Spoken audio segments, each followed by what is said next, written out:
Bismillahirrahmanirrahim. Let me start with a quote. Captain Edward J. Smith. Do you know who he is? 1912. This is 1912. Take you back a few decades. He said, I cannot imagine any condition which could cause a ship to founder. I cannot conceive any vital disaster happening to this vessel. What vessel was he talking about? Titanic. The Titanic, the inflated Titanic. Right? Now I was doing a little bit of research just before I came here. Thinking, what would be big enough to bring to this table? Right? I thought Titanic was a good example. Titanic, right? It was built to the latest, with the latest technology, right? And this is exactly how many of us feel today. Our e-governments, right? The Titanics of today. But I would like to take you back to the lessons that what Captain Edward J. Smith, he took all the precautions, used all the latest technologies, but forgot about one thing. Something the Peruvians at the time only knew about. Any Peruvians here? Something called the El Nino. The El Nino, right? He forgot about the El Nino. Now the El Nino, it was not technology, it was not the good people, it was not engineering. It was to the best engineering. And this statement was very correct, except we tend to forget Mother Nature. And what we are actually building, our e-governments, we are building out of Mother Nature. And Mother Nature sometimes reminds us, right? And El Nino is one of those small reminders. El Nino was one of the key causes why there were so many icebergs there. When every other year it was not an issue, but that particular year it was an issue.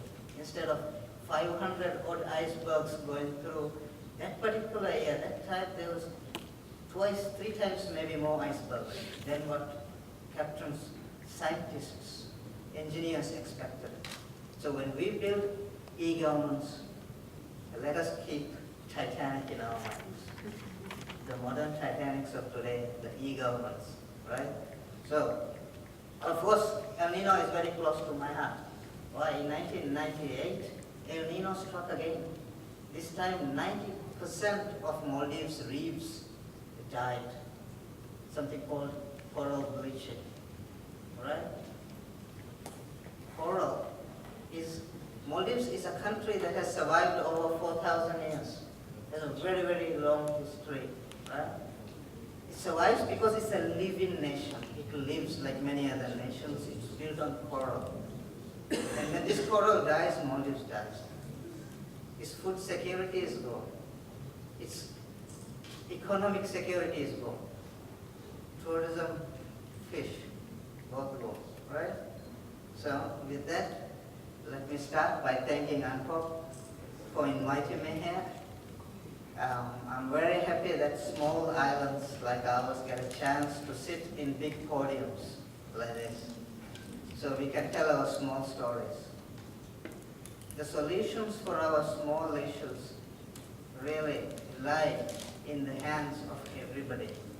It is not what a handful of Maldivians do, a handful of Fijians do, that will save us from being sunk with our beautiful technology, right? It is borderless today. And that is why we are happy to talk about small issues that are ours, because the solutions lie not with just us, but with everybody. Thank you again. So let me start. So some of you might not know where Maldives is, so I thought I must start with the map, right? So I went to Google. Thank you, Google. So I brought up the map, right? So I brought up the map, and can you see Maldives? Now you can see Singapore, right? It's a small island nation. You can see Singapore written fairly big, right? You can see South Korea up in the corner, right? Just look at the names, right? Look at the names. Can you find Maldives? No. There is no Maldives on the map. You will not see it. On the globe, yes, it's there. Of course, I'm here, right? But there is no, you can see Sri Lanka, right? You can see India. You can see Oman, UAE, all written down in English, right? In big English letters. Not Maldives. So I'm just happy. That is why I'm happy to be here. So there we are. Put a name. There we are next to Sri Lanka. But if you draw a border around it, it doesn't look so small, does it? Doesn't look so small. But still no name. You have to zoom in. If you zoom in, yes. But at this zoom level, many of our countries are there. Almost all the countries are there. Google, are you listening? So, there you go. So let me start by, e-government, yes, we are all experts, right? Maybe not me, but at least all of you are experts. So let me start by saying, how do we fit into the SIDS, right? It's a beautiful name, SIDS. So let me start. First, small size. What do I mean, right? What do I mean? The total land area of our country is 300 kilometers square. 300 square kilometers. And not too small, right? We just heard from the Caribbean, the smallest country was 100, right? So we are 3 times as big as the smallest. Divide that by 1,200 islands. And then imagine how small each of those bits are. Now you're getting the scale at which we are working. So that 300,000 is not one country. It is actually 1,200 bits of land. Well, depending on the tide, of course. So during the morning it may be 1,200, in the evening it may be 1,980. So it depends on the tide. So these are not absolute figures. Please, so it depends on the tide. See how our country is related to environment, right? Every day it changes. We have about 350,000 people living on these islands, right? A small population. This population is distributed around about 200 islands. Now again, not absolute. Because, some islands have just 40 houses, some just 2 houses, maybe. So it varies. So we say, okay, around 200 islands there are people. So if you divide the 350, so we have a large number of very tiny societies. But on the other hand, we also make the Guinness Book of Records. Our capital is one of the most densely populated places on the world. So we have these. So SIDS, among our SIDS, there are many SIDS here, right? We are not homogeneous. But if you take one SID, it is not homogeneous again. So it is not a simple equation when we talk about SIDS. Isolation, right? Isolation. You just saw on Google, right? You have to really zoom in. So if you don't know where to zoom in, you will never find Maldives. From north to south, we are 750 kilometers.